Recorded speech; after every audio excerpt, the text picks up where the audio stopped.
Hello students, welcome to Raghav Pathshala. Last class में हमने आपके जो प्रश्नावली 4.2 थी उसको खत्म किया था। सारे सवाल हमने कर लिए। श्रीधराचार्य सूत्र का हमने बेहतरीन तरीके से इस्तेमाल करना सीखा था और कैसे उसका यूज हो रहा है और कैसे उसके उत्तर निकल रहे हैं। आज की हमारी क्लास होने वाली वो भी श्रीधराचार्य के बेस पर है, लेकिन कुछ बातें हैं जो 4.3 में मैंने आपको लैंग्वेज खूब पहले करवा दी थी, तो क्या पता किसी बच्चे को याद हो या नहीं हो। तो सवाल को मैं पढ़ता हूँ, आपको थोड़ा सा रिविजन करवा दूं मैंने क्या आपको पढ़ाया था बेसिक का। सवाल ने बोला है निम्न द्विघात समीकरणों मूलों की प्रकृति ज्ञात कीजिए। एक सवाल आया है मूलों की प्रकृति। क्या होता है मूलों की प्रकृति?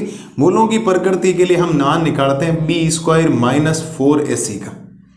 बी स्क्वायर माइनस 4ac का मान निकालते हैं। आपको अगर थोड़ा थोड़ा याद होगा तो हमने ऐसा कुछ पढ़ा है और उसमें 3 प्रकार के मान आते हैं। आपको पता है या तो ये 0 से बड़ा मान आता है, या आपके पास बी स्क्वायर जो माइनस 4ac आता है वो 0 के बराबर ही आ जाए, और या बी स्क्वायर माइनस 4ac 0 से क्या आ जाए, छोटा आ जाए। सही बात है। अब 0 से बड़े का मान का मतलब है धनात्मक मान, चाहे 1 2 3 4 5 जो भी संख्या। 0 का मतलब 0 और 0 से छोटे मान का मतलब -1 -2 -3, ये आपको पता है। अगर आपके पास बी स्क्वायर माइनस 4ac का मान 0 से बड़ा आता है तो आप लिखते हैं मूल वास्तविक और भिन्न भिन्न। क्या है? मूल वास्तविक व भिन्न भिन्न है। मैं रिवीजन करवा रहा हूं, मेरे को बातें सारी बताई हुई मैंने नोट्स में लिखवा रखा है। अगर बी स्क्वायर, अब आपको सर ABC क्या है, तो सीधा सिंपल सा है। कोई भी द्विघात जो समीकरण होती है उसका सामान्य रूप होता है ax स्क्वायर प्लस का bx प्लस c बराबर 0। ए क्या होता है? जो भी x स्क्वायर के आगे लिखा है, प्लस है तो प्लस, माइनस है तो माइनस। बी क्या होता है? जो x के आगे लिखा है, प्लस है तो प्लस, माइनस है तो माइनस। सी अचर स्वतंत्र जो चल रहा है। 3 मान पहचानने, गुणा भाग करने, देखना उत्तर धनात्मक आया मतलब मूल वास्तविक और भिन्न भिन्न होंगे। 0 आ गया तो आप लिखेंगे मूल वास्तविक वे बराबर होंगे या समान होंगे। एक ही बात है, ध्यान रखना, बराबर होंगे। 0 आ गया इसका मतलब मूल वास्तविक नहीं होंगे। मूल वास्तविक नहीं होंगे अर्थात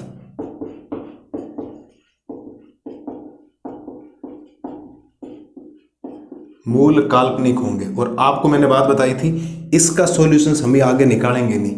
श्रीधराचार्य जब मूल, अगर बी स्क्वायर माइनस 4ac हमने चेक किया, मूलों की प्रकृति निकाली और बोल दिया कि मूल काल्पनिक है, इसका मतलब उसमें आगे मूलों का अस्तित्व ही नहीं होगा। क्यों? मूलों के अस्तित्व की शर्त मैंने क्या बताई थी? जो बी स्क्वायर माइनस 4ac का मान है, एक तो 0 से बड़ा आना चाहिए मतलब धनात्मक मान आना चाहिए, और एक 0 के बराबर आना चाहिए। ये किसी भी मूलों के अस्तित्व में होने की क्या होती है साहब? शर्त होती है। आपको ध्यान होता, आगे बोला है यदि मूलों का अस्तित्व हो तो उन्हें ज्ञात कीजिए। क्यों? मूलों का अस्तित्व होगा तो ज्ञात करेंगे। और श्रीधराचार्य से सूत्र लगाएंगे x बराबर माइनस का b plus minus under root of B square minus 4ac upon 2 है। अगर इस रूट के अंदर ही माइनस आ गया, क्योंकि 0 से छोटे का मतलब माइनस का मान, इसका मतलब वो नेगेटिव बदल जाएगा, और नेगेटिव का रूट में हम सॉल्यूशंस नहीं करते हैं। आगे कक्षाओं में होता है, कक्षा 11 में श्रीधराचार्य ने वो सम्मिश्र संख्या आयोटा के रूप में दिया। आप बिल्कुल आप दिमाग नहीं लगाएं। आपको ये बात समझनी है कि अगर आपके पास ये 2 मान आते हैं, या तो बी स्क्वायर माइनस 4ac का मान 0 से बड़ा आता है तो आप श्रीधराचार्य लगाएंगे, मूलों का अस्तित्व होगा। अगर बी स्क्वायर माइनस 4ac का मान 0 आता है तो भी मूलों का अस्तित्व श्रीधराचार्य लगेगा, क्योंकि रूट 0 का मान 0 हो जाएगा। लेकिन अगर नेगेटिव आ गया, हम उसको आगे सोल्व नहीं करेंगे, उस सवाल को वहीं कह देंगे इनके मूलों का अस्तित्व नहीं है। उम्मीद है जो बातें मैंने आपको रिवीजन करवाई समझ में आई होगी। इसी बेस पर आज हम जो क्लास में सवाल करने वाले हैं वो टोटल 2 सवाल करेंगे। एक तो पहले के 3 पार्ट है, फिर दूसरे के 2 पार्ट है। टोटल 5 सवाल आज इस क्लास में करने वाले हैं। एकदम आप बढ़िया तरीके से देखो हो जाएंगे। फिर 3 सवाल है, तीसरा चौथा पांचवा, ऐसे ही बेसिक से सवाल है जो हमने पहले किए हैं श्रीधराचार्य सूत्र से हो जाएंगे। एक बार आप इनका रिवीजन हो गया आपके। अब मैं आपको करवाता हूं सवाल। ठीक है, तीनों सवालों में आपके सबका रिवीजन हो जाएगा, टेंशन मत लो आप लोग। सवाल ने बोला है निम्न द्विघात समीकरणों मूलों की प्रकृति ज्ञात कीजिए। ठीक है सर, आपके सामने एक समीकरण लिखा है। आप क्या समीकरण में कह सकते हैं? यहां a का मान क्या 2 है क्या? बिल्कुल। x स्क्वायर का गुणा कितना है? 2, कोमा b क्या होता है? x का गुणा। x का गुणा कितना नजर आ रहा है? +3 या -3? आप कहेंगे सर -3 नजर आ रहा है। ठीक है सर। और c अचर प्लस का 5, और जब प्लस होता है तो प्लस लगाते नहीं। किसी बच्चे को ABC पहचानने में दिक्कत है क्या? हम दूसरे चैप्टर में हमने बहुपद में सीखा ABC पहचानना। चौथे चैप्टर में कितने सवाल चल रहे, 4.1 के दूसरे के अंदर हमने सवाल किए, फिर 2 उदाहरण वाले किए। कल की क्लास में हमने जो 4.2 की उसके अंदर 2 से लेकर 6 तक सवाल किए। तो अब तो ABC आपको पहचानना आ जाना चाहिए। ठीक है साहब, मूलों की प्रकृति चेक करेंगे। आप लिखेंगे अतः मूलों की प्रकृति चेक करने का सूत्र होता है D बराबर B² - 4AC। क्यों? D मतलब विविक्तिकर, तो D बराबर B² - 4AC होता है। D का मान धनात्मक तो मूल वास्तविक और भिन्न भिन्न, D का मान 0 तो मूल वास्तविक और बराबर, D का मान माइनस में आ गया, इसका मतलब मूलों का अस्तित्व ही नहीं है, मूल काल्पनिक है। ठीक है साहब, ध्यान देना आप साहब। D बराबर क्या है B का मान है -3 और यहाँ B² हो रहा है -3 का स्क्वायर, -4 गुणा A का मान कितना है 2 गुणा C का मान कितना है 5। ठीक है साहब, D बराबर किसी भी माइनस वाली संख्या का स्क्वायर प्लस होता है। ठीक है, तो 3 का स्क्वायर कितना हो जाएगा 9 माइनस 4 को 2 से गुणा करोगे 8 को 5 से गुणा करोगे 40। और अगर आपने जल्दबाजी में इसको उत्तर 31 दे दिया तो गलत हो जाएगा, ये माइनस का 31 आएगा। क्यों? क्योंकि 9 में से 40 नहीं जा रहा, 40 में से 9 जा रहा है, तो -40 में से +9 जाएगा, तो माइनस का क्या बचेगा आपके पास 31 बचेगा। माइनस का क्या बचेगा 31। क्या माइनस के लिए मुझे आगे हल करना चाहिए? क्या मूलों की प्रकृति वास्तविक है क्या? नहीं, माइनस आते ही मतलब B² - 4AC का मान 0 से छोटा आ गया, इसका मतलब मूलों का अस्तित्व है ही नहीं। आप लिखेंगे अतः, मैं लाइन बता रहा हूं जो आपको लिखनी है। आप लिखेंगे अतः मूलों की प्रकृति काल्पनिक होगी। मूलों की प्रकृति काल्पनिक होगी क्योंकि B² - 4AC का मान किससे छोटा आ गया 0 से, और जिस दिन B² - 4AC का मान 0 से छोटा आ गया, मूलों की प्रकृति का अस्तित्व होगा ही नहीं। आप लिखेंगे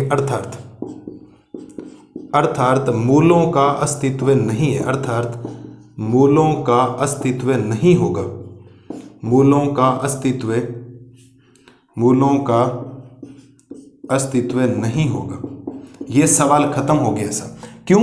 यदि मूलों का अस्तित्व है तो ही मूल ज्ञात करने, अगर मूलों का अस्तित्व ही नहीं है तो मूल आगे ज्ञात नहीं होंगे। उम्मीद है यह सवाल आपको लाजवाब लगा होगा। आगे हमें नहीं करना, आपको 2 बातें सीखनी है कि हम जब D का मान निकालेंगे, D माने तो किसी का विविक्तिकर, द्विघात समीकरण का विविक्तिकर, D बराबर B² - 4AC निकालेंगे। D का मान अगर नेगेटिव आ गया तो आपको हर बार ये लिखना मूलों की प्रकृति काल्पनिक होगी, क्योंकि B² - 4AC एक ही बात है।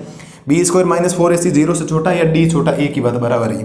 ठीक है, अर्थात मूलों का अस्तित्व नहीं होगा। अगर मूलों का अस्तित्व ही नहीं है तो मूल आगे निकलेंगे नहीं। मूल अगर आगे नहीं निकलेंगे, श्रीधराचार्य सूत्र लगेगा नहीं। अगर श्रीधराचार्य सूत्र नहीं लगेगा, ये सवाल यहीं खत्म हो जाएगा। उम्मीद है पहले सवाल में कोई दिक्कत नहीं। अब दूसरा और तीसरा और बचा इसका, वो करते हैं, उसमें आएगा क्योंकि इसमें नेगेटिव है, अगले में और कुछ आएगा, अगले में और कुछ आएगा। तीनों सवालों में अलग अलग तरीके से हम सॉल्यूशंस करते हैं। एक बार आप इसको देख लें, अगली स्लाइड में करते हैं इसका दूसरा सवाल।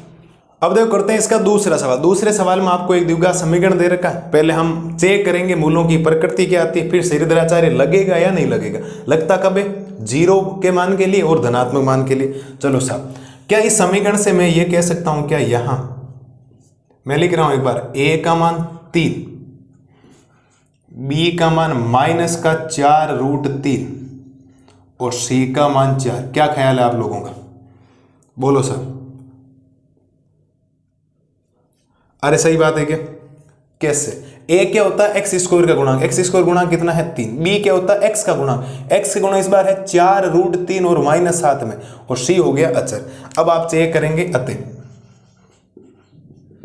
पहला काम D बराबर B² - 4AC, ये हम चेक करेंगे। पहले चेक करेंगे मूलों की प्रकृति क्या होती है, मूलों का अस्तित्व है या नहीं। ठीक है साहब, आप लिखेंगे सर D बराबर B का मान है -4√3 और इस पूरे का करना पड़ेगा स्क्वायर, क्योंकि B² माइनस 4 गुणा A का मान कितना है 3 और C का मान कितना है 4। जो मान थे वो रख दी। D बराबर, अभी मैंने पहले बोला था किसी भी माइनस की संख्या का स्क्वायर प्लस होता है। 4 का वर्ग कितना होता है 16 और √3 का वर्ग कितना होता है 3। किसी भी रूट वाली संख्या का वर्ग करने पर क्या हो जाता है, रूट हट जाता है। तो देखो माइनस का वर्ग प्लस 4 का वर्ग सोचा तो 16 और गुणा में है दोनों, और √3 का वर्ग कितना हो गया 3। इस बात को समझ में आ गया। 4 का वर्ग 16, रूट 3 का वर्ग 3, रूट 2 का वर्ग 2, रूट 5 का वर्ग 5, ये तो पता है ना हो। अब आगे देखो, आगे माइनस हो जाएगा ये 48, समझ गए। 4 को 3 से गुणा किया 12, 12 को 4 से गुणा किया 48, तो d बराबर 16 को 3 से गुणा करोगे 48 माइनस 48, तो क्या मैं d बराबर कह सकता हूं उत्तर आएगा 0। क्या मैं कह सकता हूं d का मान 0 आएगा? अरे बोलो साहब, 48 में से 48 गया 0। ओहो साहब, जब d का मान 0 आया तो मूल वास्तविक और क्या होंगे? बराबर होंगे। 0 का मतलब मूल वास्तविक और बराबर होंगे, अर्थात मूलों का अस्तित्व होगा और मूल एक जैसे दिखाई देने चाहिए। आप लिखेंगे अतः, ध्यान दें साबित है, आप लिखेंगे अतः, पहले मूलों की प्रकृति लिखेंगे, अतः मूलों की प्रकृति वास्तविक वे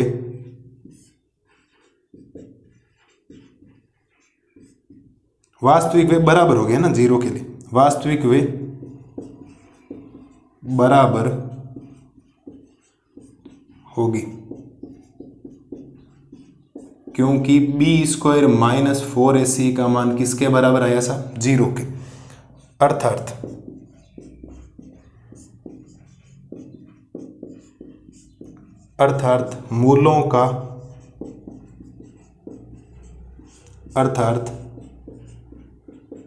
मूलों का अस्तित्व होगा। क्या ख्याल है आप लोगों का? एकदम सही बात है क्या? मूलों की प्रकृति वास्तविक वे बराबर होगी, क्योंकि बी स्क्वायर माइनस 4ac का मान 0 आया, अर्थात मूलों का क्या होगा? अस्तित्व होगा। और जब मूलों का अस्तित्व होता है तो आप सबको पता है कि कौन सा सूत्र लगता है? श्रीधराचार्य। आप लिखेंगे अतः श्रीधर आचार्य सूत्र से, श्रीधर आचार्य सूत्र से। और श्रीधर आचार्य सूत्र का मतलब होता है x बराबर माइनस का b plus minus under root of B square minus 4ac upon में 2 है। ठीक है सर, बिल्कुल। x बराबर देखो सूत्र में है माइनस और b का मान खुद है माइनस का 4 रूट 3, तो माइनस का 4 रूट 3 और प्लस माइनस। आप में से कितने बच्चे ऐसे सोच रहे हैं कि बी स्क्वायर माइनस 4ac का मान वापस निकालना चाहिए? नहीं, बी स्क्वायर माइनस 4ac का मान मैं सीधा डायरेक्ट क्या रखूंगा? 0। क्यों?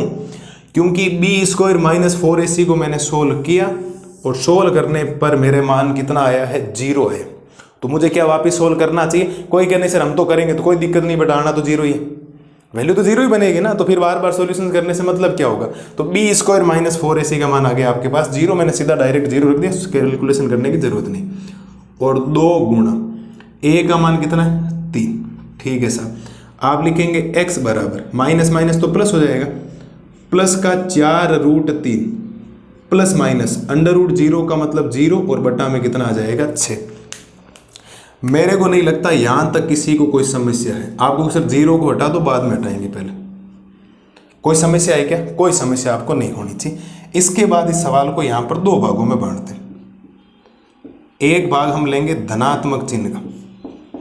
कौन सा चिन्ह लेंगे? धनात्मक चिन्ह। और एक बार हम लेंगे इसका ऋणात्मक चिन्ह। एक बार हम लेंगे धनात्मक चिन्ह और एक बार हम लेंगे ऋणात्मक चिन्ह। ठीक है साहब, लो साहब धनात्मक चिन्ह लेंगे तो x बराबर 4 रूट 3 प्लस 0 बटा में 6, और ऋणात्मक जब लेंगे तो 4 रूट 3 माइनस का 0 बटा में 6। तो क्या आप यहां से x बराबर कह सकते हो कि ये सर 4 रूट 3 बटा में 6 है, और x बराबर ये भी 4 रूट 3 बटा में 6, क्योंकि 0 जोड़ेगा और घटेगा कोई फर्क नहीं पड़ेगा। एक बात बताओ आप मेरे को, क्या मैं इस वैल्यू को ऐसा लिख सकता हूं? x बराबर 2 रूट 3 बटा में कितना? 3। इसमें 2 का भाग 2 बार, इसमें 2 का भाग 3 बार, और आपके पास एक x की फाइनल वैल्यू बनी है, वो बन गई है 2 रूट 3। मैं इसको भी आगे ही बढ़ा रहा हूं, चिंता मत करो आप लोग, और ये भी सेम ही हो जाएगा क्योंकि बराबर है। ये आपके पास x की वैल्यू आ गई। क्या दोनों मूल समान है क्या? देखो बोला है मूलों की प्रकृति वास्तविक व बराबर होगी, तो बराबर है, देख लो एक जैसे। लेकिन किताब में उत्तर ये नहीं है। अगर आपको एग्जाम में इतना ही करना तो कोई दिक्कत नहीं, आप कर लेना। लेकिन अगर आपको इसको आगे बढ़ाना है तो मैं आगे इस बॉक्स में आपके लिए वैल्यू लिख रहा हूँ। कोई काम की तो ज़्यादा नहीं है, लेकिन तो भी मैं इस सवाल को थोड़ा सा आगे बढ़ा के आपको करवा देता हूँ, 2 भागों में बांट के। आप चाहो तो यहीं छोड़ दें, कोई प्रॉब्लम नहीं है। बट अगर एग्जामिनर ने बोला आगे वाला सॉल्यूशन करना, बुक का आंसर ये नहीं मिलेगा, तो आपके मन में ये नहीं हो सर किताब में ये उत्तर नहीं मिला, तो ध्यान दें किताब का उत्तर क्या है। किताब का उत्तर ये है कि x बराबर ये है आपके पास 2√3। क्या दिखाई दे रहा है? 3। तो 3 को साहब मैं ये नहीं लिख सकता क्या √3 गुणा में √3, बिल्कुल कोई मेरे को परेशानी नहीं। 3 को मैं √3 गुणा √3 लिख सकता हूँ, क्योंकि उत्तर तो 3 ही आ रहा है। इधर भी सेम ही काम करना, x बराबर ये हो गया 2√3 बटा में 3 को मैं वापस लिख सकता हूँ √3 गुणा में √3। अरे किसी को कोई समस्या क्या? कोई समस्या यहाँ तक नहीं होनी चाहिए, ठीक है। इसके बाद क्या बनेगा? इसके बाद x बराबर, क्या मैं ऐसा कह सकता हूँ कि इस √3 से ये √3 कैंसिल हो जाएगा, इधर भी इस √3 से ये √3 क्या हो जाएगा? कैंसिल हो जाएगा। और कैंसिल होने पर आपके पास ऊपर क्या बचेगा? 2 और नीचे बचेगा √3। इधर कैंसिल होने पर ऊपर बचेगा 2, नीचे बचेगा √3। अब ये जो क्वेश्चंस का आपके पास फाइनल आंसर आया है वो आपकी एनसीईआरटी के अंदर मैच हो जाएगा। एनसीईआरटी के अंदर क्या हो जाएगा? मैच हो जाएगा। कोई दिक्कत आपको नहीं आएगी किसी प्रकार की। दोनों सेम नहीं है क्या? तो आपको करना क्या, यहाँ के बाद ये जो 3 है ना, इसको 2 बार लिख दो। √3 गुणा √3 वापिस 3 होता है, वो ऊपर वाले रूट को काटने के हिसाब से किया। बाकी ये भी देख लो, दोनों रूट समान है, वास्तविक और बराबर नहीं, एक जैसे फोटोकॉपी नजर आ रही है। आपको काम क्या करना है? मूलों की प्रकृति चेक करनी, तो आपको a b c पहचानना आना चाहिए। a मतलब x² का गुणा, b मतलब x का गुणा, प्लस है तो प्लस, माइनस है तो माइनस, और c होता है अचर। आपको चिन्ह सहित लेना, प्लस है तो प्लस, प्लस लगाने की जरूरत नहीं, माइनस है तो आपको माइनस लेना।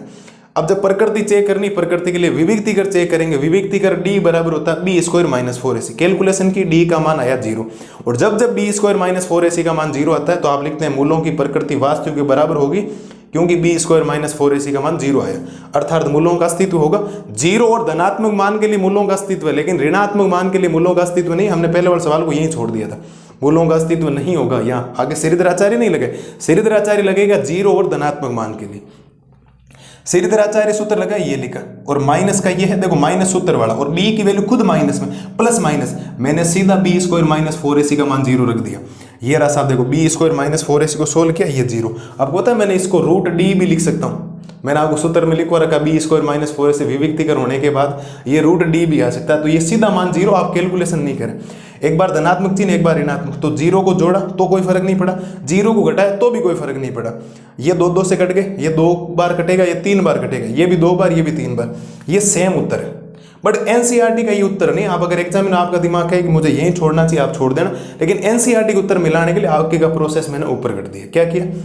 2√3 को एज इट इज लिखा। ये जो 3 है मैंने आपको 4.2 में सिखाया था, 2 को मैं √2 गुणा √2 लिख सकता हूँ, उत्तर तो 2 ही आ रहा है ना। तो यहाँ 3 जो है उसको मैं √3 गुणा √3 लिख सकता हूँ, तो 3 को लिख दिया √3 गुणा √3, बाकी तो सेम ही चल रहा है दोनों तरफ। √3 से √3 कैंसिल हो गया, ऊपर बचा 2, नीचे बचा √3, उत्तर एकदम फोटोकॉपी, आप देख लो, कुछ भी चेंजेस नहीं। तो ये हमने कर लिया। इसका कौन सा सवाल? दूसरा सवाल। अभी इसका तीसरा सवाल हो रहा है, उसमें धनात्मक मान आएगा तो भी मूलों की प्रकृति निकलेगी, लेकिन वहां धनात्मक मान मतलब दोनों उत्तर अलग अलग होते हैं। यहाँ तो सेम एकदम, देखो बोला है ना, मूल वास्तविक वे बराबर होंगे, मूलों की प्रकृति वास्तविक बराबर होगी, एकदम बराबर है, देखो फोटोकॉपी। और जब भिन्न भिन्न होता है इसका मतलब सेम नहीं हो, ऋणात्मक के लिए आपको नहीं निकालना। उम्मीद है सभी बच्चों को एकदम बढ़िया तरीके से समझ में आया होगा। ठीक है, अगली स्लाइड में करते हैं इसका तीसरा सवाल। तब तक एक बार आप ये देखें, आपको ये याद होना चाहिए, सूत्र वगैरह सब चीज़ें याद है, मैंने आपको रिवीजन भी करवा दिया और सारी भाषा मैंने आपको लिखवा दी। एक बार आप ये देखें, अगली स्लाइड में करते हैं इसका तीसरा सवाल। अब देखो करते हैं क्वेश्चन नंबर 3। क्वेश्चन नंबर 3 क्या कह रहा है? इसका फर्स्ट का तीसरा, 2x² - 6x + 3। तो पहले हम डी चेक करेंगे, मूलों का अस्तित्व है या नहीं, मूलों की प्रकृति चेक करेंगे। अगर धनात्मक और 0 आया, इसका मतलब हम आगे श्रीधराचार्य लगाएंगे, वरना हमारा सवाल वही हो जाएगा कि मूलों का अस्तित्व होगा ही नहीं, क्योंकि मूलों का अगर अस्तित्व नहीं है तो फिर श्रीधराचार्य आपके सूत्र नहीं लगेगा। ध्यान दें सर, अगर आप थोड़ा सा यहाँ बात करेंगे तो मैं अगर बात करूँ यहाँ पर a का मान आपसे पूछूं तो a का मान x² का गुणांक होता है, x² गुणांक कितना है? 2। कितना है साहब? 2। ठीक है, अगर मैं b का मान पूछूं, b होता है x का गुणांक, और बच्चे जल्दबाजी में क्या कर लेते हैं, प्लस का 6 ले लेते हैं, लेकिन x का गुणांक देखो माइनस का 6 है, इसका मतलब b का मान -6, और c है आपके पास अचर संख्या प्लस की है तो प्लस की। यहां तक तो कोई दिक्कत नहीं। अब हम इसका विविक्तिकरण निकालेंगे, पहले इसका डी। आप लिखेंगे अतः डी बराबर बी स्क्वायर माइनस 4ac। मान रखो जो जो वैल्यू आपके पास है, तो अगर आप लिखेंगे डी बराबर, तो बी कितना है -6, तो -6 का स्क्वायर माइनस 4 गुणा ए का मान 2 और सी का मान कितना 3। तो डी बराबर, देखो माइनस का स्क्वायर प्लस होता है, 6 का स्क्वायर कितना हो जाएगा 36, माइनस 4 को 2 से गुणा करोगे 8, 8 को 3 से गुणा करोगे ये आएगा 24। ठीक है सर, डी बराबर 36 में से जब 24 जाएगा तो मेरे हिसाब से 12 बचना चाहिए। कितना बचना चाहिए 12। क्या बात सही है? यहां तक कोई समस्या है क्या आपको? क्या एबीसी पहचानना आ गया? एबीसी के बाद विविक्तिकरण निकालना। अब मान धनात्मक आया ऋणात्मक आया? धनात्मक आया। जब मान धनात्मक आता है तो मूल वास्तविक और क्या होते हैं? भिन्न भिन्न होते हैं। मूल वास्तविक और क्या होते हैं? भिन्न भिन्न होते हैं। और मूलों का अस्तित्व भी होता है। मूलों का अस्तित्व कहां नहीं होता है? ऋणात्मक मान के लिए मूलों का अस्तित्व नहीं, बाकी मूलों का अस्तित्व होगा। आप लिखेंगे अतः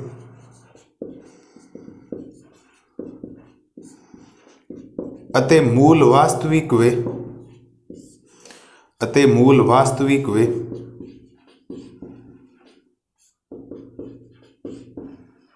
भिन्न भिन्न होंगे,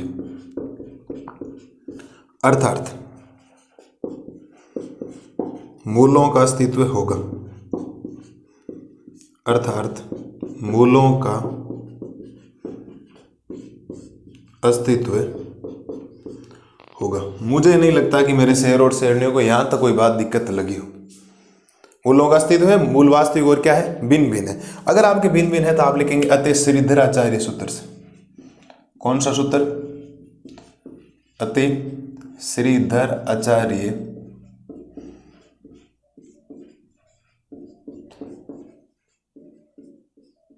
सूत्र से। और श्रीधर आचार्य सूत्र कहता है x बराबर माइनस का b plus minus under root of D, या चलो एक काम करो, मैं इसको बी स्क्वायर माइनस 4ac लिखता हूं एक बार।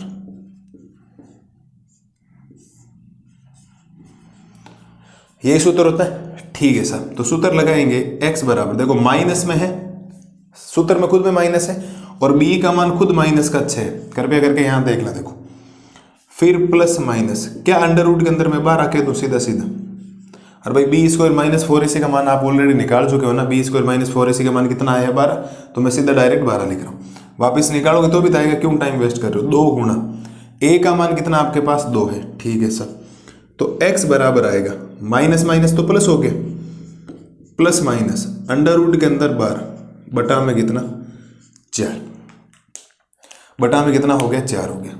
ये बात तो हो गई यहां तक। अब कुछ बच्चे क्या करते हैं, इसको यहीं तक कर देते हैं, लेकिन एनसीईआरटी का कुछ आंसर और कह रहा है कि वो तो कह रहा है कि आप आगे सोल्व करें इसको पूरा, तो आगे सोल्व करना पड़ेगा। धनात्मक मान ऋणात्मक मान से पहले आपको कुछ काम करना पड़ेगा। मैं बताता हूं कौन सा काम ये करना पड़ेगा आपको कि थोड़ी सी कैलकुलेशन आपको करनी पड़ेगी, बारीक सी कैलकुलेशन। देखो 6 प्लस माइनस, ये जो 12 लिखा है ना, उसको मैं लिख सकता हूं 4 गुणा 3 बटा में कितना? देखो 4 को 3 से गुणा करोगे तो भी 12 आएगा। लेकिन आप में से काफी बच्चों का ये दिमाग में ये आएगा कि सर अगर हम 6 को 2 से गुणा करें तो भी दोबारा आता है। मैं कहूंगा बिल्कुल, हम 12 को 1 से गुणा करें तो भी दोबारा ही आता है। बिल्कुल बात सही। लेकिन आपको क्या करना होगा, अब ये चीजें सीखनी पड़ेगी। अगला चैप्टर हम शुरू करेंगे समांतर श्रेणी, क्योंकि अब तो ये चैप्टर एंडिंग की तरफ चल रहा है, तो 1-2 दिन के अंदर पूरा हो जाएगा। तो हम 5वां चैप्टर शुरू करेंगे समांतर श्रेणी एपी, जिसको अर्थमेटिक प्रोग्रेशन बोला जाता है। वहां हम एपी में ऐसे क्वेश्चंस पढ़ेंगे जिसमें रूट में भी उत्तर होगा, बिना रूट में। जब अगर रूट में बदलना होगा तो कुछ और करेंगे, रूट में नहीं बदलना होगा तो कुछ और करेंगे। तो आपको चीजें सीखनी पड़ेगी। आपको क्या करना है, नंबर्स को ऐसे डिवाइड करना है ताकि वो नंबर का एक वर्गमूल निकल सके। जैसे मैंने इसको 4 गुणा 3 में तोड़ा है ना, तो 4 का वर्गमूल होता है, आपको बताओ तो 4 का वर्गमूल कितना होता है? 2 होता है। ये 2 4 जो है ना, वो रूट से क्या आ सकता है? 12 आ सकता है। कोई भी 4 रूट से 12 आने पर 2 बनता है, और 2 कोई रूट के अंदर जाता है तो 4 बन सकता है। कोई चीज घर से बाहर आती है तो आधी हो जाती है, लेकिन घर के अंदर जाती है वो पूरी हो जाती है, जस्ट डबल हो जाती है। इस बात को ध्यान रखना। तो यहां से कैलकुलेशन क्या बनेगी? कैलकुलेशन बनेगी x बराबर 6 प्लस माइनस, देखो ये 4 है, 4 बाहर आ जाए कितना बनेगा? 2, और अंडर रूट के अंदर कितना? 3 बटा में कितना आएगा? 4 आएगा। ठीक है साहब, कोई दिक्कत नहीं होनी चाहिए। x बराबर क्या इन दोनों में 2 कॉमन नहीं है क्या? बिल्कुल। इधर भी 6 में 2 का भाग जा रहा है, इसमें 2 का जा रहा है, तो 2 अगर आप कॉमन लेंगे तो यहां बचेगा 3, प्लस माइनस अंडर रूट के अंदर कितना बच गया 3 और बटा में कितना बचेगा 4। बच्चे जल्दबाजी में इसको भी कैंसिल कर देते हैं, ये नहीं होगा, अब कैंसिल हो सकता है। इस 2 का भाग इस 4 में कितनी बार जाएगा 2 बार। तो x बराबर आएगा प्लस माइनस अंडर रूट 3/2। आप चाहो तो इस उत्तर को यहीं छोड़ दो, लेकिन हमने तो हर बार सोल्व किया। कैसे सोल्व किया, इसको कितने भागों में बांटना है 2 भागों में। कितने भागों में 2 भागों में। एक बार आपको चिन्ह लेना है धनात्मक चिन्ह। कौन सा चिन्ह, धनात्मक चिन्ह, और एक बार आपको लेना है ऋणात्मक चिन्ह। सही बात है, बिल्कुल। जब आप धनात्मक चिन्ह लेंगे तो x बराबर 3 प्लस रूट 3/2, ऋणात्मक लेंगे तो x बराबर 3 माइनस रूट 3/2। ये आपके पास फाइनल आ गया। और आपको बोला था ना कि मूल वास्तविक और भिन्न भिन्न होंगे, दोनों अलग अलग है। एक में चिन्ह का प्लस का है, एक में चिन्ह किसका है माइनस का। बोलो किसी बच्चे को कोई समस्या है क्या। हमने 3 सवाल किए इसमें। पहले सवाल में माइनस आया, हमने लिखा मूल वास्तविक नहीं है, अर्थात मूल क्या है काल्पनिक है और मूलों का अस्तित्व नहीं है। उसको हमने यहीं छोड़ दिया ताकि श्रीधराचार्य नहीं लगे। श्रीधराचार्य सर कब कब लगेगा, तो श्रीधराचार्य साहब तब तब लगेगा जब आपको धनात्मक मान और 0 मिले। जब हम दूसरा सवाल हमने किया तो हमें डी का मान 0 मिला, तो हमने लिखा मूल वास्तविक और क्या है बराबर है, अर्थात मूलों का अस्तित्व है। जब श्रीधराचार्य लगाए तो एकदम 2/√3 एकदम इक्वल रूट है, बराबर आना चाहिए था। आया। तीसरे सवाल में जब हमने डी का मान निकाला तो डी का मान आया धनात्मक। और जब जब धनात्मक मान आता है तो मूल वास्तविक और भिन्न भिन्न होते हैं। मतलब वास्तविक तो होंगे, मूलों का अस्तित्व भी होगा, लेकिन वो दिखने में अलग अलग होंगे। जैसे बराबर वाले में तो एक जैसे थे, 2/√3 आप देखना उस सवाल में ये हुआ। तब श्रीधराचार्य लगे कैलकुलेशन की। यहाँ थोड़ा सा ध्यान रखना, ये मैंने चेंजेस किया। 12 को मैंने 4 गुणा 3 लिखा है, तो 4 गुणा 3 का मतलब 4 3 12 होता है। हम लिखेंगे जैसे 50 आएगा तो उसको हम 25 गुणा 2 लिखेंगे। 50 आ जाएगा ना आगे 5 चैप्टर 50 आएगा, उसको 25 गुणा क्या लिखेंगे 2। क्यों 25 का बार आती 2 5 बन जाएगा, इस बात को ध्यान रखना। ऐसे किया धनात्मक चिन्ह ऋणात्मक, ये देखो दोनों अलग अलग। उम्मीद है पहले सवाल में आपको बेहतरीन तरीके से मूलों की प्रकृति समझ में आई होगी। अब अगली स्लाइड में करते हैं इसका क्वेश्चन नंबर 2। क्वेश्चन नंबर 2 में टोटल 2 सवाल है, उसमें k की वैल्यू निकालने वाला, वो भी इंपॉर्टेंट सवाल, उसको करते हैं। फिर जो तीसरा चौथा और 5वां सवाल वो हम करेंगे आगे की क्लास में। आज 2 सवाल करने, इनका पूरा मेथड आप समझ लें, कंप्लीट आपको चीजें आनी चाहिए। एक बार आप आराम से ये देखें। एक नई चीज बताता हूं आपको, ये काम हमने बहुत कर लिया, आपको बताओ तो इतने क्वेश्चंस में कर लिया, कोई प्रॉब्लम होनी नहीं चाहिए। ये मेन काम था, आपको समझना है। बाकी b² - 4ac में कौन सा काम है, नई लाइन है जो आपको ध्यान रखना है, ठीक है। एक बार आप ये देखें, अगली स्लाइड में करते हैं इसका दूसरा सवाल। अब देखो करते हैं इसका दूसरा सवाल। दूसरे सवाल ने क्या बोला है, निम्न प्रत्येक द्विघात समीकरण में k का मान ज्ञात कीजिए। यदि ज्ञात ऐसा मान ज्ञात कीजिए कि इसके 2 बराबर क्या हो मूल हो। बराबर मूल की शर्त क्या होती है, आप कहेंगे सर b² - 4ac का मान किसके बराबर आना चाहिए 0 के। बात सही है एकदम।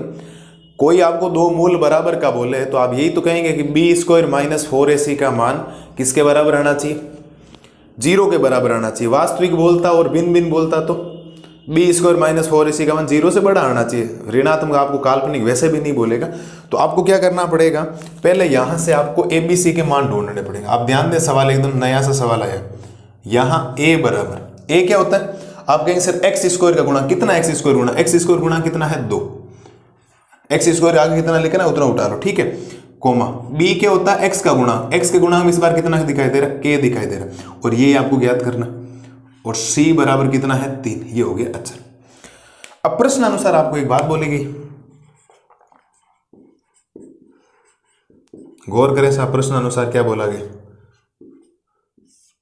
प्रश्न अनुसार बोला गया है मूल क्या है बराबर है। आपको प्रश्न अनुसार बोला गया है मूल वास्तविक वे बराबर है। और जब जब मूल वास्तविक और बराबर होते हैं तो आप कह सकते हैं अर्थात b² - 4ac का मान किसके बराबर आना चाहिए 0 के। क्या ख्याल है आप लोगों का, बात एकदम सही बोली या नहीं मैंने बोली भाई। मूल वास्तविक और क्या है बराबर है। अगर मूल वास्तविक और बराबर है इसका मतलब पक्का है कि उसमें b² - 4ac का अगर आपने मान निकाला तो उत्तर कितना देना चाहिए 0 देना चाहिए। वैल्यू पुट करें साहब, b कितना, b है k, तो ये हो जाएगा k² माइनस 4 गुणा a का मान कितना है 2 और c का मान कितना है 3 बराबर 0। वैल्यू रख दी, ठीक है। इसके बाद ये बनेगा k² माइनस, क्या ये 24 बन जाएगा क्या, बोलो 4 को 2 से गुणा करोगे 8, 8 को 2 3 से करोगे 24। अब देखो कुछ कॉमन तो आ नहीं रहा। हाँ, k की 2 वैल्यू आएगी क्योंकि k स्क्वायर है, k स्क्वायर आया इसका मतलब k की 2 वैल्यू है, एक धनात्मक होगी एक ऋणात्मक होगी, कुछ भी हो सकता है। यहाँ कॉमन नहीं आ रहा, इसको उधर भेज दो फिर। तो k स्क्वायर बराबर कितना हो जाएगा, ये 24 हो जाएगा। एक बात बताओ, यहाँ से जिस दिन स्क्वायर हटेगा उस दिन क्या अंडर रूट 24 आएगा, और वो भी प्लस माइनस का। आता है नहीं आता, इस बात को ध्यान रखना। बच्चे जल्दबाजी में क्या करते हैं, स्क्वायर को हटाना भूल जाते हैं। इसको हटा प्लस माइनस अंडर रूट। आप चाहो तो इस उत्तर को यहीं तक छोड़ सकते हो कि सर यहां तक हो सकता है, बट बुक में जब आप एनसीईआरटी में देखोगे यहाँ उत्तर है नहीं। इसको मैं थोड़ा सा आगे बढ़ाता हूँ। आप चाहो तो एग्जाम में जब आपके आए तो आप सोच लेना इसको यहाँ तक करने का, लेकिन आगे इसको करते हैं। क्या देखो, k बराबर plus minus under root of, क्या इसको 24 को मैं 4 गुणा 6 लिख दूं? 4 गुणा 6, 6 चौक 24 होता है या नहीं होता? अब आप कहें सर 6 चौक 24 तो होता है, ये 12 गुणा 2 भी तो होता है। मैंने अभी पहले वाले वीडियो क्लास में यही बोला है, पहले वाली स्लाइड में ये बोला है कि आपको 2 भागों में, ऐसे भागों में तोड़ना जिसका एक का वर्गमूल निकल सके। 12 गुणा 2 दोनों ही वर्गमूल नहीं, तो आपको ऐसी संख्या सोचनी। मैंने 4 गुणा ये सोच ली, तो k बराबर प्लस माइनस 4 रूट से 12 आएगा, 2 बन जाएगा और उत्तर हो जाएगा रूट 6। अब ये आपके पास किताब का फाइनल उत्तर आ गया। आप जाके मैच कर लेना, आपको कोई प्रॉब्लम आएगी नहीं। ये इसका आ गया फाइनल उत्तर। आप लिखेंगे अतः k का मान प्लस माइनस 2 रूट 6 होगा। हाँ जी, कोई समस्या क्या? कितने सिंपल सवाल है बोलो आप। देखो कुछ भी प्रॉब्लम नहीं आनी चाहिए किसी प्रकार की। एक स्पष्ट बात बोली, एक इसने द्विघात समीकरण दिया, द्विघात समीकरण देते ही हमने पता किया a यानी x स्क्वायर का गुणांक, b यानी कि x के गुणांक, इस बार x के गुणांक में k आ गया, और c हो गया क्या, अचर। ठीक है, प्रश्नानुसार बोला है कि उसके 2 मूल बराबर है। प्रश्नानुसार बोला है मूल वास्तविक क्या है, बराबर है। मूल वास्तविक और बराबर है, और मूल जब जब वास्तविक और बराबर होता है तो उसकी कंडीशन होती है b स्क्वायर माइनस 4ac का मान किसके बराबर आना चाहिए, 0। कैलकुलेशन करते गए, स्क्वायर हटा तो हमेशा प्लस माइनस लगता है और रूट लगता है। उत्तर चाहो तो यहाँ तक लिख देना, बाकी अगर किताब का आंसर मिल रहा ना तो 24 को मैं लिख सकता हूँ 4 गुणा 6, 4 बार आने पर कितना बन गया, 2। ये उत्तर आ गया प्लस माइनस 2 रूट 6। इसका मतलब k के 2 मान है, एक बार तो प्लस का 2 रूट 6 है और एक बार है माइनस का 2 रूट 6। बात सही है, किसी को दिक्कत, कोई दिक्कत आपको नहीं होनी चाहिए। ये हमने कर लिया इसका पहला सवाल, और उम्मीद है कि मेरे शेयर और शेरनियों को इसमें कोई समस्या नहीं रही होगी। बहुत शानदार सवाल है, एग्जाम में यहाँ से सवाल आ सकता है। ठीक है, हो गया? कोई दिक्कत है क्या? कोई दिक्कत नहीं, सिंपल सा। अब इसका एक दूसरा पार्ट और है, वो एक गजब का पार्ट है, वहाँ आपको 1-2 चीज़ें सीखने को मिलेगी, मजा आएगा आपको उसको करने में। ठीक है, एक बार आप ये देख लें। अब देखो करते हैं इसका दूसरा सवाल। दूसरे सवाल में आपको एक समीकरण दे रखा है, लेकिन अगर आप इस समीकरण को ध्यान से देखेंगे तो ये आपको द्विघात समीकरण नहीं मिलेगा। क्यों? द्विघात समीकरण का सीधा सिंपल सा फंडामेंटल ये है कि आपको वहां पर घात 2 दिखनी चाहिए, यहाँ कहीं घात 2 नहीं है। इसका मतलब ये जो है ना, पहले अंदर जाके क्या होगा, गुणा होगा। बेसिक से आपको क्या करनी है, कैलकुलेशन करनी है। ध्यान देना साहब, देखो ये एक बार इससे गुणा होगा और ये एक बार इससे भी गुणा होगा। जब ये गुणा होगा तो आपके पास बनेगा, देखो kx को x से गुणा करोगे तो मैं कह सकता हूं कि ये kx स्क्वायर बनेगा। सही बात है, देखो kx को x से गुणा करोगे तो kx स्क्वायर बनेगा, क्योंकि x को x से करो x स्क्वायर, फिर चिन्ह किसका, माइनस का। और kx को 2 से गुणा करोगे तो ये बन जाएगा 2kx, और प्लस का 6 बराबर 0। सही बात है? अरे बोलो सही बात है, यानी अंदर जाकर गुणा होगी। अब ये द्विघात समीकरण देखो, x स्क्वायर भी है, x भी है और अचर भी है, तो यहां से आपको 3 मान मिल जाएंगे। आप लिखेंगे यहां अगर a के मान की बात करो, a होता है x स्क्वायर का गुणांक, तो x स्क्वायर गुणांक कितना है, 6। ठीक है, कॉमा b बराबर, b है x का गुणांक। इस बार x के गुणांक में देखो पूरा माइनस का 2 के है। सही बात है ना? और c का मान कितना है, 6। अब आपको प्रश्न अनुसार में वापस बोला गया, वो सेम ही बात बोली भी, तो आप लिखेंगे प्रश्नानुसार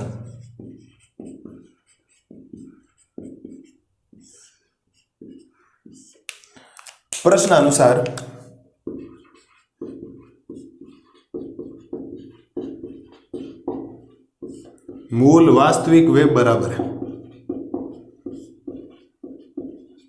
मूल वास्तविक व बराबर है, अर्थात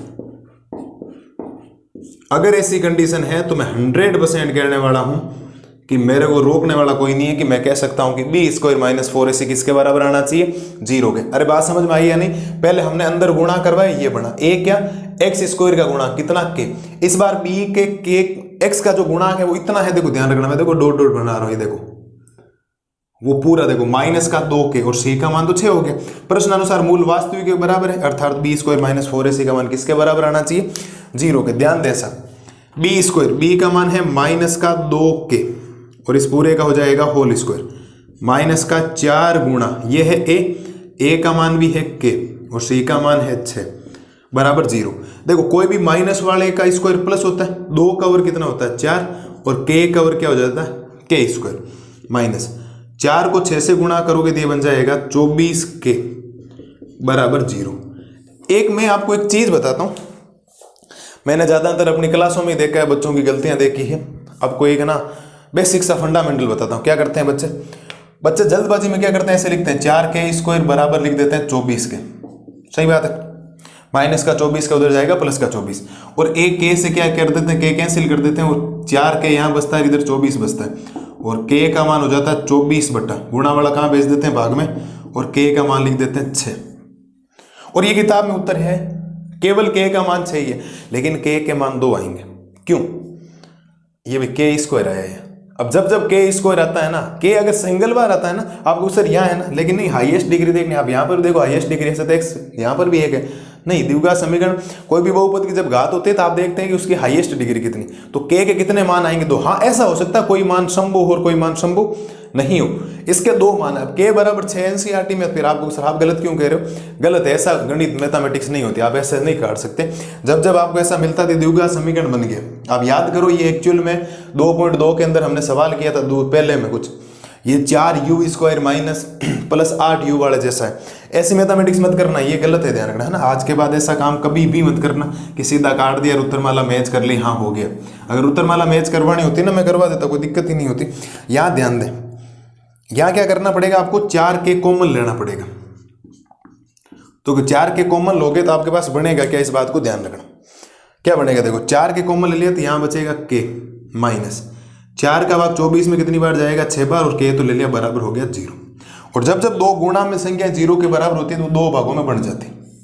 कितने भागों में, 2 भागों में। एक तो हो जाएगा 4k बराबर 0, एक हो जाएगा k माइनस 6 बराबर 0। तो k का मान 0 बटा गुणा वाला 4 भाग में जाएगा और 0 बटा कुछ भी हो उत्तर कितना आता है 0। और यहां से k का मान कितना आ जाएगा 6, क्योंकि माइनस वाला उधर गया किसका हो गया प्लस का। अब आपकी एनसीईआरटी में क्या किया कि k बराबर दिया है 6 मान, मैं लिख देता हूं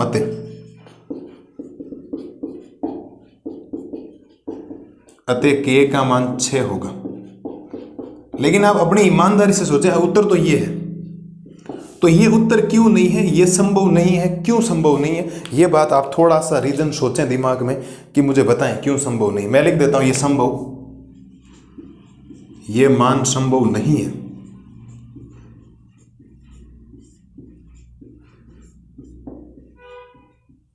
ये मान संभव नहीं है, अर्थात k का मान कितना हो गया 6 हो गया। क्यों, किसी बच्चे के पास दिमाग में रीजन है क्या, k का मान 6 आपके उत्तर है। आप कहोगे सर फिर ऐसा क्यों किया, पहले वाला मेथड करना चाहिए। मैं पहले कह रहा हूं आपको वो मेथड अप्लाई नहीं होता। जब आपको कुछ कॉमन मिले, आपको सिर्फ पहले वाले में तो नहीं लिया, आप पहले वाले में उत्तर देखो k स्क्वायर माइनस 24 था, तो वहां तो कुछ कॉमन नहीं आ रहा था, इधर 24 है इधर k स्क्वायर, क्या कॉमन था, क्या कॉमन लोगे उसमें से, इसीलिए वो t square minus 15 x square minus 3 बहुपद याद करो दूसरे चैप्टर में, तो हमने सीधा ही भेजा पक्षांतरण। यहाँ तो कॉमन आ रहा है ना, यहाँ तो k तो सीधा सीधा कॉमन है, बाकी संख्या कॉमन आ रही है, बहुत बढ़िया बात है। तो k के मान 2 निकले 0 और 6। बोलो ये मान संभव क्यों नहीं है, k का मान 6 ही संभव क्यों है। आप सोचें अगर k का मान आपने 0 रख दिया, अब यहाँ 0 रख के देखो इस समीकरण में, क्या आपकी द्विघात समीकरण ये नहीं थी क्या, अरे बोलो क्या ये द्विघात समीकरण आपकी ये नहीं थी क्या, आपके पास ये आया। आप k का मान 0 रखो, क्या रखो 0, आप यहाँ 0 रखोगे तो ये पूरा ही 0 बन गया, यहाँ 0 रखो ये पूरी समीकरण 0 बन गई, क्या बचा 6 क्या 6 तो अचर बहुपद है। आपने तो 0 रख के उस द्विघात समीकरण को क्या कर दिया, खत्म कर दिया। इसने बोला है k का ऐसा मान ज्ञात कीजिए उसके 2 मूल बराबर होने चाहिए। क्या होने चाहिए, 2 मूल बराबर होने चाहिए। यहाँ से बराबर कैसे आएगा, देखो यहाँ देखो, यहाँ आपने k का मान क्या रख दिया 0, ये 0 तो संभव नहीं है ना, k के मान के लिए नहीं ध्यान रखना, x के मान के लिए ध्यान रखना, उत्तर सही होगा। बाकी देखो आपने 0 रखा तो 0 का स्क्वायर 0 को k से गुणा करोगे 0 माइनस 2k गुणा x का मान 0, पूरा ही 0 बन गया, क्या बचा 6। इसीलिए ये मान संभव नहीं है, क्योंकि अगर 0 रख दिया तो उस पूरे समीकरण को आप यहाँ रख के देख लो, यहाँ जीरो रखोगे, जीरो गुणा कुछ भी हमेशा ही जीरो होता है, उत्तर क्या बचा 6। अब 6 जीरो के बराबर थोड़ी भाई, 6 तो अचर बहुपद है, तो अचर थोड़ी, हम तो द्विघात समीकरण पढ़ रहे हैं, इसके अंदर लिखा है इसने द्विघात समीकरण में, इसीलिए k बराबर 0 संभव नहीं है और k बराबर 6 संभव है। आप यहाँ 6 रख सकते हो, कोई दिक्कत नहीं आएगी आपको। उम्मीद है आज का लेक्चर आपको एकदम बढ़िया तरीके से समझ में आया होगा। ये दोनों सवाल पहला और दूसरा बहुत इंपॉर्टेंट है, बहुत बार एग्जाम में आता है, सीधा सीधा आपको 1 नंबर का आपको ऐसे विविक्ति कर पूछ ले, सारी बातें आपको ध्यान रखनी। और जितने नोट्स मैंने पढ़ाए वो सारे नोट्स आपको याद होने चाहिए, मूल, वास्तविक और बराबर कब होते हैं। ठीक है, मस्त रहिए, स्वस्थ रहिए और रिवीजन आपको करना पड़ेगा। जो लैंग्वेज आपको लिखवाई जाती है ईमानदारी से उस लैंग्वेज का आप रिवीजन कीजिए, क्योंकि अगर आप रिवीजन नहीं करेंगे फिर मैं ये बोलूँगा मूल, वास्तविक और बराबर ये शर्त लिखते ही आपके दिमाग में नहीं आएगी, कोई चीज़ नहीं आएगी। b² - 4ac 0 क्यों आए, ये सारे नोट्स मैं आपको बेहतरीन तरीके से समझा चुका हूँ। और आज की क्लास जब मैंने शुरू की थी उस समय मैंने और समझाए। इस जो 4.3 प्रश्नावली है उसके अंदर 3 सवाल और बचे हैं, तीसरा, चौथा और पांचवा। वही आपको एक भाषा दे रखी होगी, समीकरण बनाएंगे, मूलों का अस्तित्व चेक करेंगे है या नहीं, होगा तो श्रीधराचार्य लगाएंगे और उत्तर निकालेंगे, कोई दिक्कत नहीं। दूसरी बात, उसके बाद हम अभी एग्जाम्पल, आपको पता हो तो चौथे चैप्टर के पढ़े, 9 एग्जाम्पल है टोटल। कितने एग्जाम्पल है आपके? एग्जाम्पल 9। तो 4.1 से पहले 2 एग्जाम्पल है, पहला और दूसरा। और अगर आपको याद हो तो 4.2 में मैं पहला एग्जाम्पल करवा चुका हूँ। क्यों? वो उदाहरण 1 में दी गई समस्याओं को हल किया था हमने, तो वो मैं जौन और जीवंती वाला और वो कुटीर उद्योग वाला वो करवा चुका हूँ। मुझे एग्जाम्पल नंबर 2 करवाना, वो एग्जाम्पल ऑलरेडी आपके क्वेश्चंस भी हो गए, एग्जाम्पल भी। हाँ, 4.3 के अंदर तीसरा, चौथा, पांचवा और छठा एग्जाम्पल है, और 4.3 से पहले 7वां, 8वां नंबर। तो अभी देख लो 4 वीडियो और आएंगे अभी, एग्जाम्पल के तीनों के अलग अलग बनाने पड़ेंगे मुझे, और एक अभी इस प्रश्नावली का और बनेगा, और एक तो बन ही रहा है ना। तो सारा कर देंगे। मैं आपको जितनी चीज़ें करवा रहा हूँ आपके कोई ऐसा नहीं होगा मैं एग्जाम्पल में अभी आपको कह दूँ कल 5वां चैप्टर शुरू कर लेंगे, नहीं भाई, मुझे करवाना है एग्जाम्पल में आपको आनंद आना चाहिए कि हाँ हमारे एक भी डाउट नहीं रहना चाहिए, ऐसा ही मैं काम करूँ। एक बार आप इनको देख लें आराम से, कल की क्लास में मिलते हैं प्रश्नावली 4.3 के बाकी 3 सवाल का सॉल्यूशंस लेकर। तब तक मस्त रहिए, स्वस्थ रहिए और आबाद रहिए। Thank you.